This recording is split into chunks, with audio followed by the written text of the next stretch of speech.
Almafuerte, 10 años después. Capítulo 13. Almafuerte no sueña ser la banda número 1, ni la más grande, porque todo pasa. No quiero ser el boom, quiero seguir haciendo mis canciones. Nunca vendí una pose. Ricardo Iorio, 1998. Alguna vez Iorio comentó que los bares aledaños a Sadaic le han deparado experiencias y encuentros insospechados, bastante cercanos a hacer realidad sus sueños.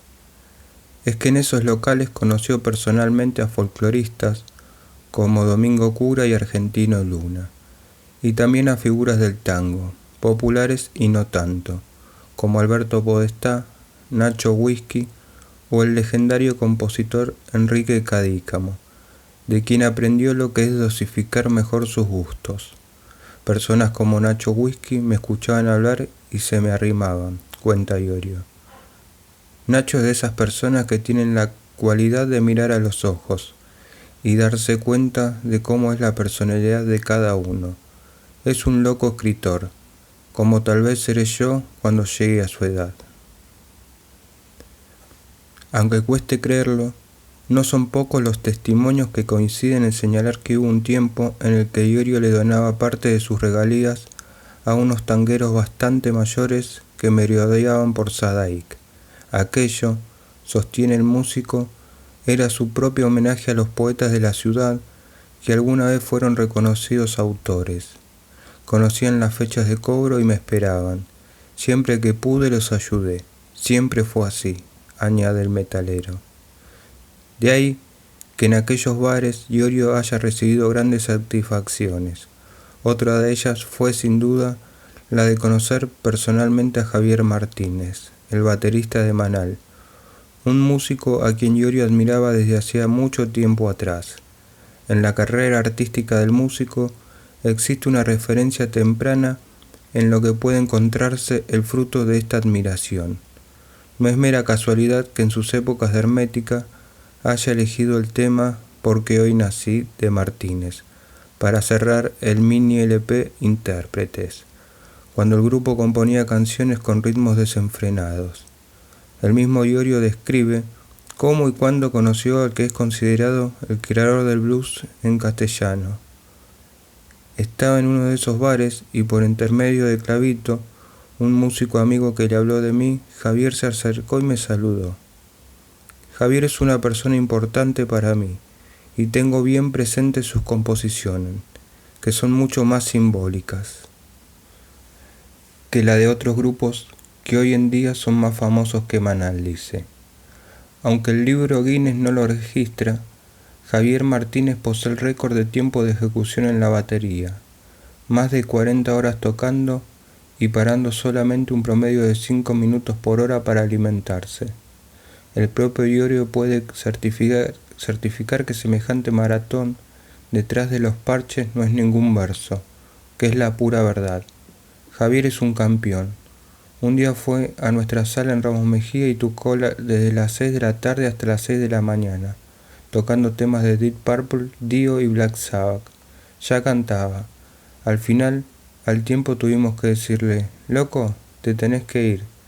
¿Sabés lo contenta que debe estar mi señora con que yo todavía esté cantando acá? Recuerda Iorio sonriendo.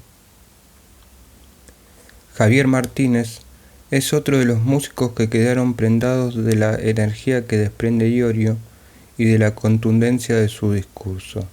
Solamente ellos saben qué circunstancias de la vida han llevado a que dos personalidades tan disímiles como las suyas, con historias y trayectorias tan opuestas, que mantienen posturas tan diferentes en sus propuestas musicales y en sus letras, puedan conversar amigablemente de cuestiones personales o políticas y reírse como si nada.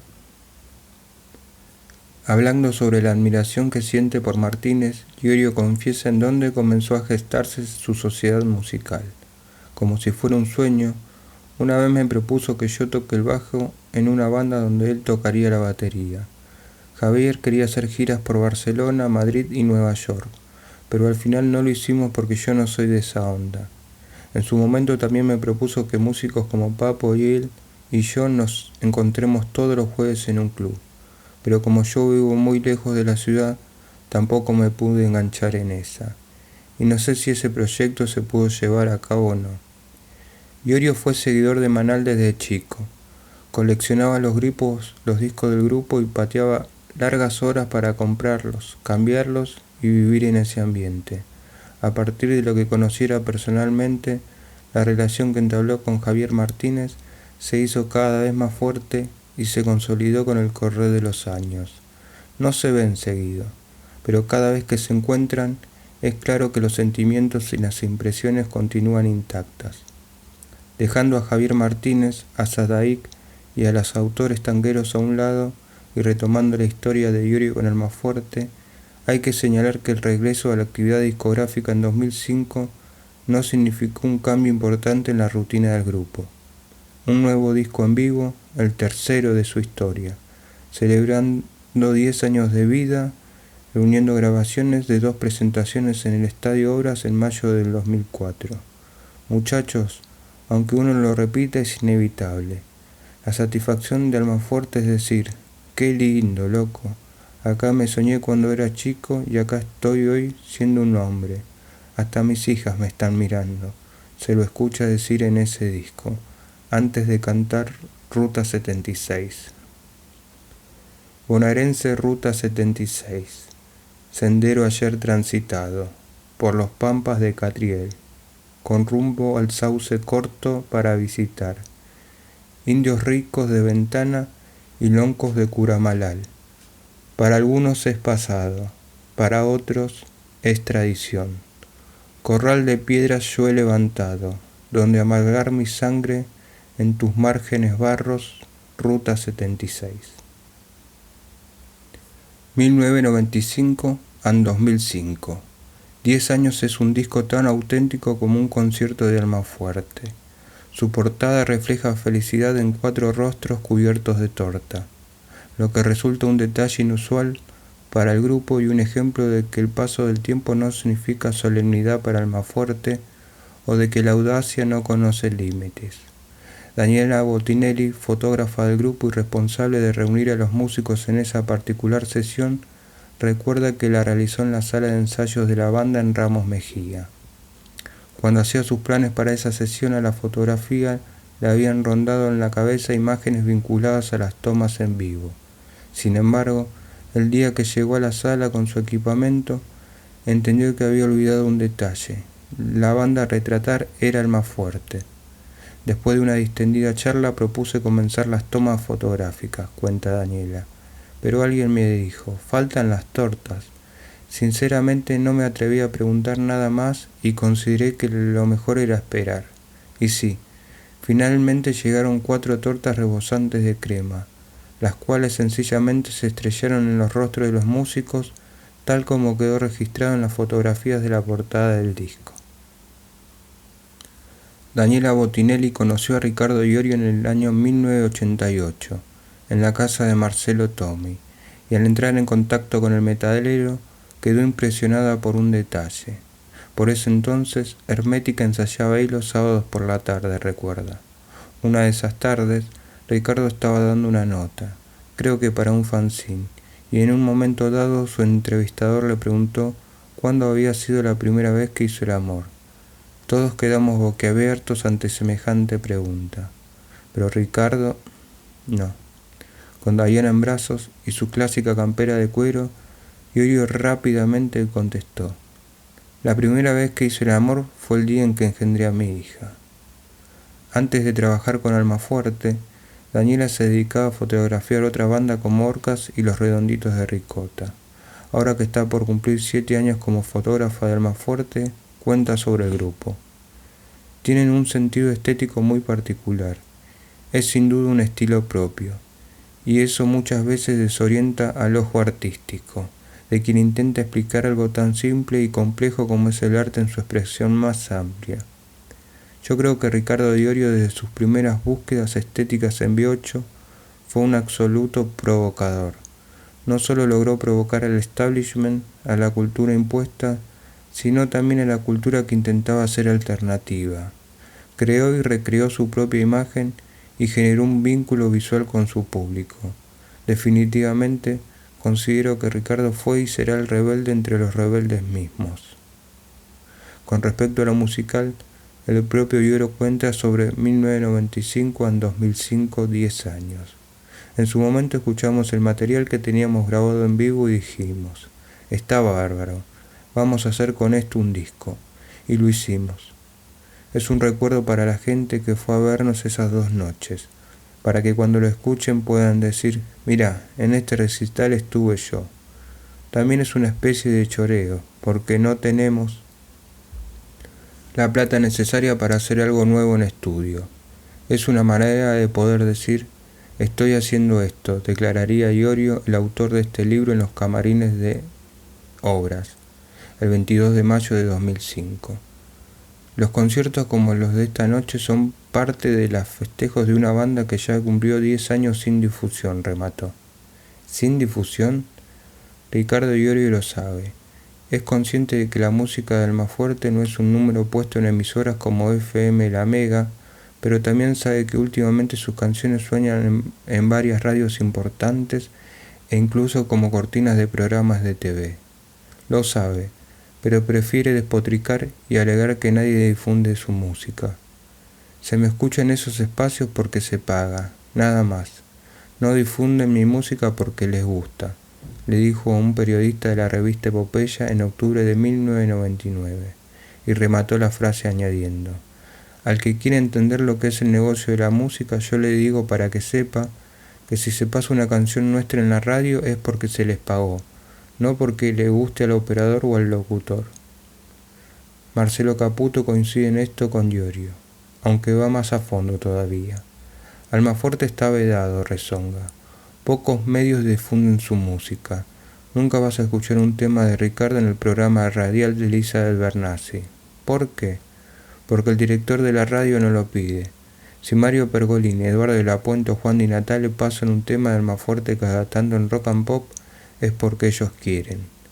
La única vez que el grupo sonó seguido en una emisora fue en el año 98 cuando firmamos contrato con el sello Universal. Después de eso Almafuerte jamás volvió a tener rotación en esa radio por más que paguemos.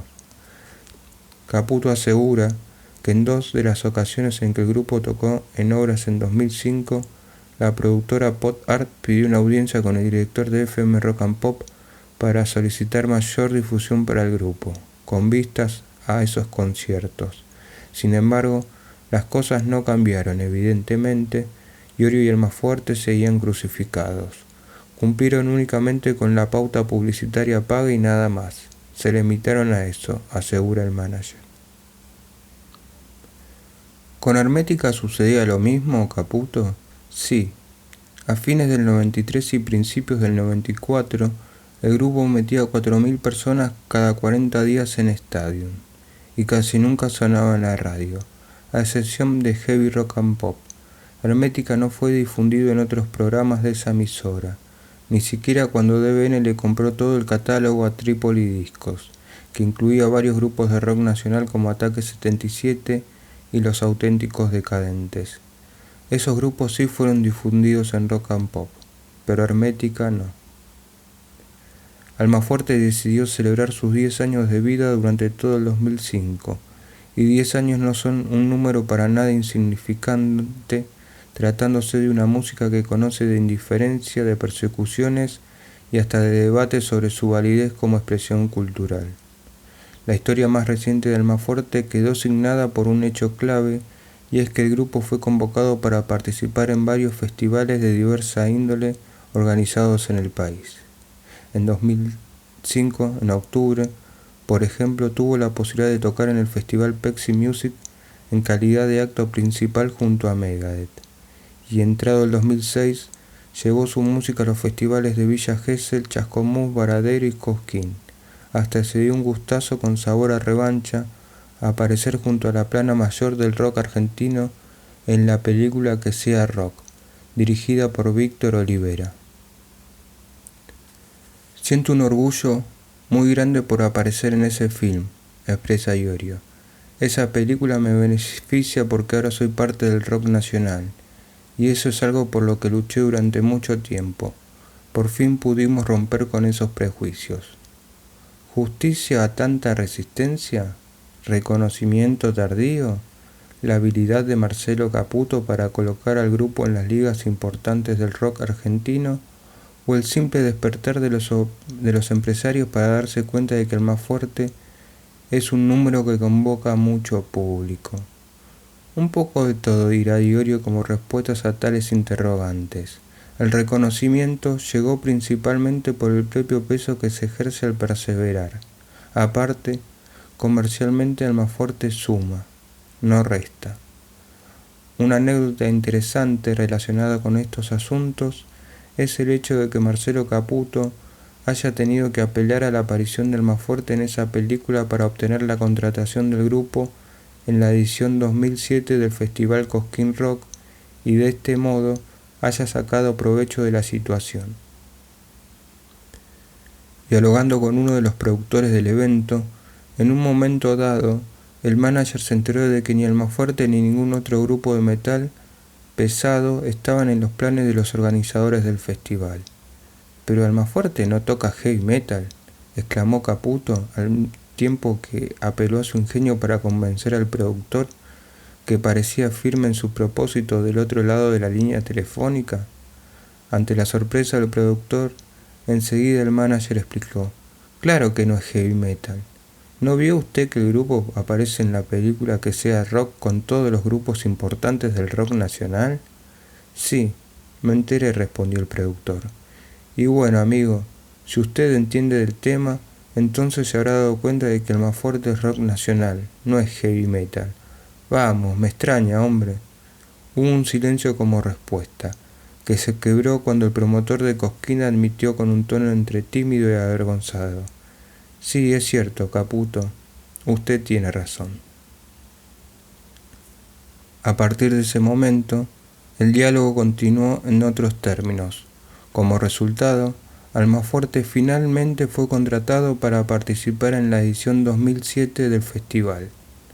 Claudio Marchello, que a esa altura del partido ya había editado De Pie, su segundo disco solista, rememora: «La gente quiere que Almafuerte esté en los festivales.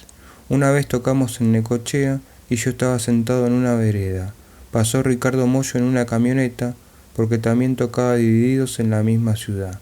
Bajó, me saludó, y cuando le comenté que íbamos a tocar en Cosquín unos días después me dijo: «Vos sabés que hace falta una banda como Almafuerte allá». Y lo mismo nos dijeron varios músicos: «Almafuerte tiene que arrasar con todo en Cosquín». O sea que es necesario que un grupo como el nuestro toque en ese tipo de festivales, porque además el grupo tiene poder de convocatoria. Nosotros metemos 2.000-3.000 personas más o menos, y eso suma. Lo que noto en esos festivales es que cada vez se nos suma más público. Los que van a ver otros grupos se enganchan con Almafuerte.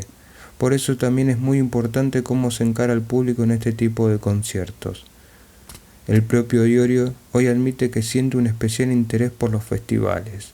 Lo seduce la posibilidad de codearse con sus pares y, como respondiéndole a Claudio Marchello, señala: «Encaro los festivales con mucha responsabilidad. Trato de estar muy lúcido y de dar una buena performance. Además, Iorio disfruta enormemente de que otros colegas se den cuenta de cómo es y cómo trabaja el equipo del más fuerte, y lo motiva a que los vean como personas comunes y corrientes. Nos hace muy bien estar en los festivales, porque ahora muchos músicos advierten nuestra personalidad y se dan cuenta de que no somos ningunos pardos. Hay gente que ahora me ve con mis hijas y me señora y alucina. No sé qué pensaban, pero bueno, eso es mi orgullo, que sepan quién soy. Me encanta eso. Y también demostrar que pude llegar a hacer algo dentro de mi nación, porque eso es lo único que me importa, mi nación. Me importa un carajo que mi música suene en el exterior. No me banco a los músicos que dicen: estuvimos en Alemania. ¿Y qué? La onda es complacer a las personas de acá, ir a Rafael Castillo, a la Ferrer y llenar los clubes. El resto no me importa». Definitivamente Iorio está convencido, y no le falta razón ni hecho que lo confirmen, de que pagó su derecho de piso en la música. Gran parte de su vida la pasó batallando arriba de los escenarios y de ello le quedan bastantes cicatrices con las que sacó patente de emblema metalero local. Es justo que en los festivales toquemos como uno de los actos más importantes. Por un lado, para que la gente identifique que acá hay algo grande, y por otro, para que las bandas internacionales, cuando vuelvan a su país, digan: en Argentina estuvimos que tocar antes de tal grupo. Esa postura creo que le hace bien a nuestra escena, aunque después el otro que se regala, yo no puedo. Puede ser que esté loco, pero defiendo la mía. No puedo tocar en un festival a las 4 de la tarde de día sin luces, manifiesta Iorio en 1999 para la revista Music Shop. Es cierto que Ricardo no tiene tantos amigos músicos como solía tener en otros tiempos, o al menos ya no concurren tantos invitados selectos a los conciertos de Almafuerte. Sin embargo, el talento de un artista no se mide por la cantidad de amigos o colegas que acumule. Hay quienes lo acusan de buscar enfrentamientos todo el tiempo, y quienes directamente miran para otro lado cuando aparece con sus palabras fuertes. También hablan de su supuesta hipocresía y de su tiranía para trabajar. Esa dinámica que él tiene es velocidad, no es tiranía, replica el ex baterista de Almafuerte, Walter Martínez. Es la manera que tiene de pensar y trabajar. Para él, los equivocados siempre son los demás. Hay gente que estuvo un tiempo con Ricardo y piensa que por agarrar un coche e irse por la ruta son re locos. Pero ellos no tienen el ángel que tiene Ricardo para hacer eso. Yo pienso que solo a él le pueden pasar las cosas que le pasan y continuar vivo. En los grandes festivales hay varios colegas metaleros que lo esquivan. No quieren cruzarse con él, lo evitan. Tal como sucedió en la edición 2007 del Festival Pepsi Music. En más de una oportunidad, Iorio compartió un escenario con bandas conformadas por ex compañeros suyos en B8 y Hermética y no se dirigieron la palabra.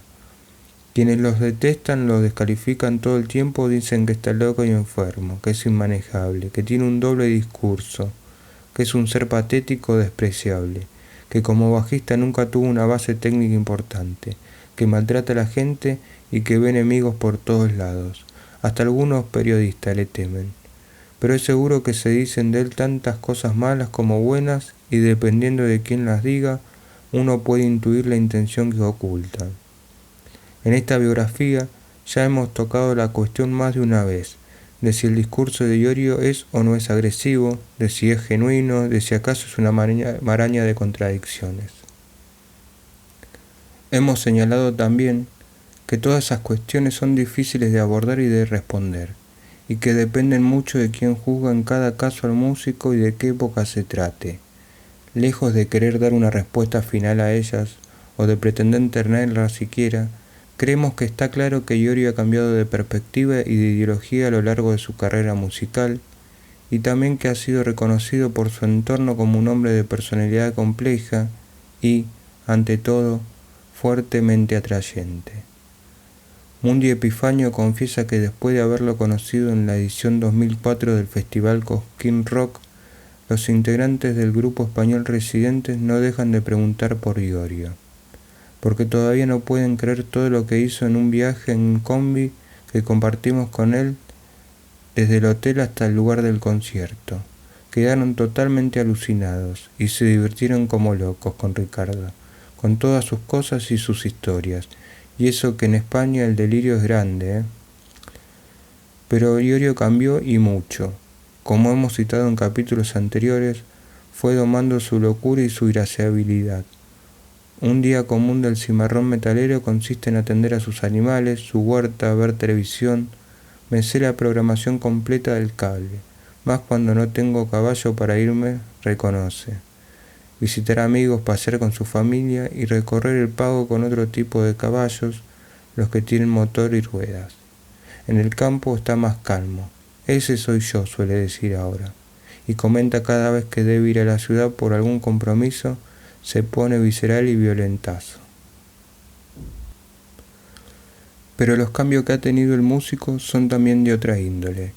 Si bien pasó gran parte de su vida criticando las canciones que hablaban de amor, Hoy en sus letras él mismo se anima a hacerlo. Por supuesto, porque hablo del amor verdadero, exclama Iorio. Y explica que escribe sobre el amor porque hay muchas formas de demostrar ese sentimiento. A una mujer, a un amigo, a la tierra, a la naturaleza o a la patria. Su amor, como el de todo ser humano, tiene una esencia espiritual y un componente salvaje. El amor es sembrar, cosechar, producir, tener hijos. Planté un árbol, tengo un hijo y escribo un libro. Se dice y agréguele estas perdices para arreglar la pareja, le dijo alguna vez a la revista Si se calla el cantor. Un amigo suyo comenta que Iorio se interesa y se desinteresa con igual facilidad por el amor y que todo lo que el músico tiene de impulsivo, activo y generoso, lo tiene de impetuoso en el amor en relación con la música o con los animales. En pleno periodo de expansión como persona y como artista, podía entablar una amistad muy intensa y al poco tiempo desencantarse por un pequeño detalle o por simple cansancio. Por otra parte, Iorio es consciente de los rumores que circulan habitualmente sobre su vida privada. Él los atribuye al mal concepto que muchas personas tienen de sí mismas y de todo en general, y también en la complicidad de cierta prensa que genera rumores malintencionados y después los convierte en noticia sin que nadie haya comprobado nada. A su entender, aunque dice que el asunto poco le importa, eso enturbia la opinión de un sector del público, al que le termina pareciendo sospechoso que una persona triunfe y se reinvente a sí mismo en 3 ocasiones por méritos propios, como si todo el que tiene éxito hubiera hecho necesariamente trampa o escondiera algo inconfesable para trascender.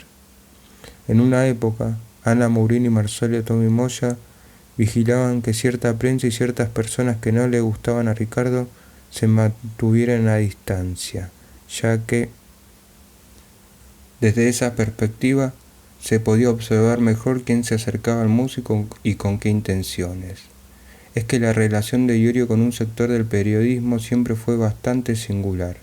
Inclusive tuvo varios cortocircuitos con algunos medios de su palo, como sucedió por ejemplo años atrás con la extinta revista Metal. La prensa underground en su mayoría lo ve como un ídolo. Algunos medios importantes lo ven como un personaje interesante, otros como una figura cómica y en algún caso despreciable. Lo cierto es que la constante de un sector de la prensa es resaltar al personaje por encima del músico en sus notas y reportajes. León Gieco nos da su opinión sobre este tema. Cuando vos creas tu propio personaje y tu personaje te supera, es como que dejas atrás la parte fundamental con la cual está hecho el personaje, que es la poesía y la música. Iorio realmente es un tipo representativo, es alguien muy fuerte del país, es como el más importante de su estilo musical y 2 o 3 veces sentí que está al borde de que el personaje suplante al poeta, y ese es un problema, porque los personajes son siempre vacíos. A mí me parece que él tendría que considerar que desde afuera se ve que el personaje intenta suplantar al poeta.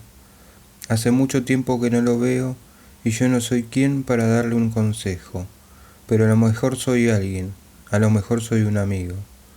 Me gustaría grabar con él nuevamente en algún momento, porque cuando yo grabé con Iorio y después fui al interior, aparecieron muchos pibes en mis conciertos con la camiseta del más fuerte, y eso me gustó. Siento un gran honor y una gran alegría de haberme acercado al más fuerte para cantar con Iorio. Me considero valiente de haberlo hecho, porque no cualquiera se le arrima a ese tipo y no cualquiera se la banca.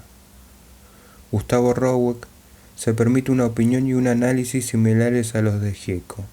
Para mí hay 2 Ricardos. Uno es el que se para delante de una cámara o de un grabador y se transforma, y el otro es el que aparece cuando estamos mano a mano. Para mí él es un pionero del heavy metal en Argentina, un artista dueño de un mensaje contundente.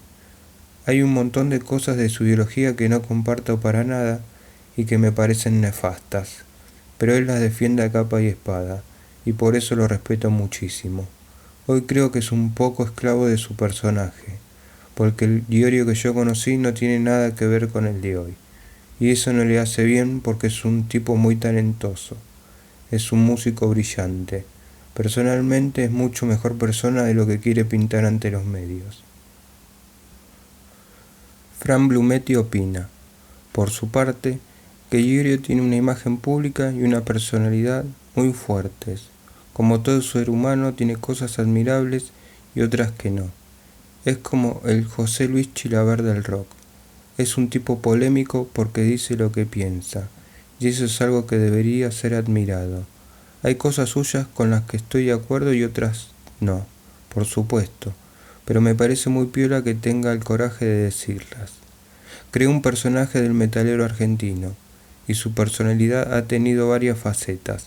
Sin embargo, mantiene siempre eso de ir al choque y decir las cosas supuestamente de frente, sin importarle mucho el que dirán. Creo que a veces queda preso de lo que dice, y probablemente más de una vez quiso reconocerlo y decir me equivoqué, hablé de más, pero no lo puede hacer porque él es como una flecha que va hacia su blanco. Una vez que se lanzó, no lo vas a detener. En la vereda opuesta, Ricardo Iorio tiene una larga lista de críticos que están atentos a su lenguaje filoso y a su singular sentido del humor, que muchas veces hiere susceptibilidades y causa molestia. Más allá de eso, lleva un largo tiempo sin agregar leña al fuego. Hoy en día, para evitar los conflictos del pasado, Iorio suele estar más atento a su manera de expresarse, tanto en los reportajes como arriba de los escenarios. Cuando a mí me agarra el ataque me pongo a hablar cosas terribles, admite. Es como que todo lo que acumulé en una situación mala lo tengo que decir, porque si no tengo que ir al psicólogo o estaría mintiendo. Entonces los periodistas saben eso y siempre están esperando el momento en que voy a dar la clave. Al igual que gran parte de las bandas y artistas que hoy tienen gran poder de convocatoria, Iorio dio sus primeros pasos con Hermética en Capital Federal, en lugares como el Teatro Arlequinas y luego en Cemento, el ya mítico local de Omar Chabán, por quien Iorio guarda respeto y gratos recuerdos. Después de la catástrofe del 30 de diciembre de 2004, en República Cromañón, Iorio fue uno de los pocos músicos que no defenestraron al empresario hoy detenido. No creo que Chabán sea el culpable, le dijo el autor de este libro cuando se le pidió una opinión sobre lo ocurrido en el boliche de Once, y añadió, lo que ocurrió fue una tragedia. Me revienta que las personas salgan a decir los asesinaron. No, no asesinaron a nadie, fue una tragedia. Así definió entonces Iorio su postura sobre el tema y continuó hablando firme sin rodeos. Lamento mucho la tragedia y lo que le pasó a los chicos y a los músicos de callejeros, porque es muy frustrante, pero también creo, conociendo la carrera de grandes bandas como Black Sabbath o Deep Purple, que sacrificaron su vida en pos del espectáculo, que no se puede hacer un conjuntito de la noche a la mañana con un par de publicidades, llenar un estadio y después encima no hacerse cargo de determinadas situaciones. Aparte, si el público iba a esos conciertos a tirar bengalas, es porque no había nada de música. Con declaraciones como esta, queda claro que, si bien logró licuar la agresividad de otros tiempos, el músico todavía conserva la contundencia en lo que dice y habla sin matices. Con ese tipo de manifestaciones también le da tela para cortar a quienes los detestan y alimentan rumores y especulaciones malintencionadas. Sin embargo, en una conversación informal, Iorio puede también dejar de lado su temible traje de acero, cuando se siente cómodo ante un par. El músico no para de hablar y hablar y hablar. Ni siquiera muestra pudor cuando se refiere a cuestiones personales. Yo creo que lo peor que me puede pasar haciendo este tipo de música es que venga un tío, un primo, un suegro y me diga, escúchame, ¿por qué no haces una canción buena y te dejas de joder? Así te ganás unos mangos. Mirá dónde vivís, mirá el coche de mierda que tenés. Creo que esas son las más chocantes porque a esas personas es muy difícil hacerles entender que esto es una forma de vivir y que el ejemplo que uno quiere dar es este. Para terminar este capítulo de la historia de su vida, hay que mencionar otro hecho importante que hizo parte de él. Iorio se encontraba en un taller mecánico la mañana del viernes 25 de febrero de 2005, cuando recibió una noticia que lo dejó consternado. En los últimos minutos del día anterior, Norberto Napolitano había muerto al ser atropellado por un automóvil cuando circulaba en una Harley Davidson por la Ruta 5 en las cercanías de la localidad de Luján. Su hijo Luciano y su nuera habían sido testigos del trágico accidente mientras acompañaban a Papo en otra moto de alta cilindrada. Al principio, Iorio no creyó lo que le estaban diciendo, así que llamó a su manager para confirmar la noticia. Cuando lo llamé, Marcelo Caputo estaba llorando porque él también quería mucho a Papo, recuerda Iorio triste. Me acuerdo que fui a mi casa y seguí todos los detalles de la noticia a través de la televisión. Me agarró un estado muy emotivo. Tuve ganas de ir a su entierro, pero cuando vi por la tele llorar y figurar a sus enemigos y a varias personas que le hicieron muy mal a Papo en vida, ahí preferí quedarme en casa. Por eso que eso me dio mucha bronca. Iorio jamás olvidará las imágenes que los medios emitían desde el cementerio de la Chacarita aquella tarde. Gente llorando, otros cantando canciones de riff y a los más osados trepados en los panteones del cementerio, despidiendo al ídolo rockero. Fue muy emotivo ver ese entierro, pero eso fue Papo, y a esa gente él la movilizaba, cuenta Iorio. Sin lugar a dudas, con la muerte de Papo, el rock nacional perdía a una de las figuras más emblemáticas de su historia, pero para Iorio la situación era peor, porque en lo personal había perdido un amigo entrañable. Uno llama amigo a las personas que, cuando las encuentra, puede compartir con ellas una mesa sin problemas, y yo me consideraba un amigo de Papo, afirma. Aunque la relación de ambos siempre fue cercana, como ya se ha dicho, la complicidad creció en los últimos años, especialmente después de la participación de Almafuerte en el disco Papo en Amigos, brindando más testimonios espontáneos acerca de esa afinidad que mantenía con el histórico rockero. Iorio revela: una vez hicimos unas salidas buenísimas. Lo llevé a recorrer los lugares donde yo andaba de pendejo y él me llevó a recorrer los suyos.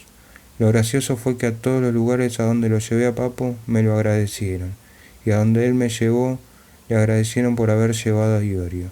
Después volvimos a encontrarnos y nos fuimos de parranda unas cuantas noches.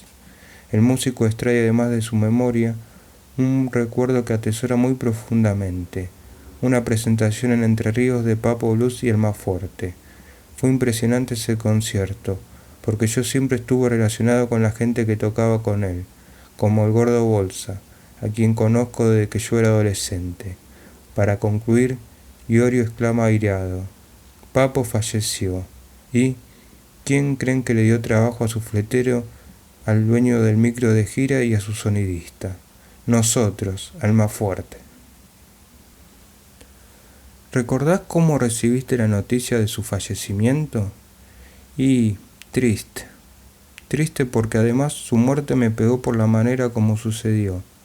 Fue dudosa, pero bueno, pasó un poco el tiempo y me parece más lógica la muerte de Papo en una ruta y no que hubiera muerto tirado en un hospital, abandonado como le sucedió a muchos otros.